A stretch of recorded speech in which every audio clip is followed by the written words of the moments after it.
విశ్వాసులకు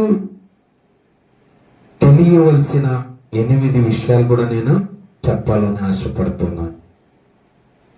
ఏంటంటే, దేవుడు నా తండ్రి అనాలి క్రైస్తవులు. దేవుడు నా తండ్రి, క్రీస్తు నా రక్షకుడు, పరలోకం నా ఇల్లు, లేఖనము నా ప్రతి విశ్వాసి నా సహోదరుడు, సంఘం నా కుటుంబం, సువార్త నా సందేశం, దేవుడు మహిమ నా లక్ష్యం. 8 లక్షల క్రైస్తవులకు ఉండాలండి.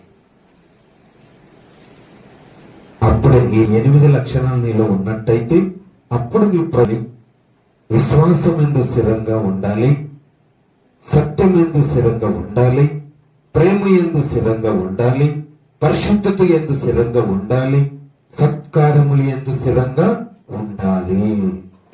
అప్పుడు నీవు ఉంటావు. ఇటు వాక్యాన్ని దేవుడు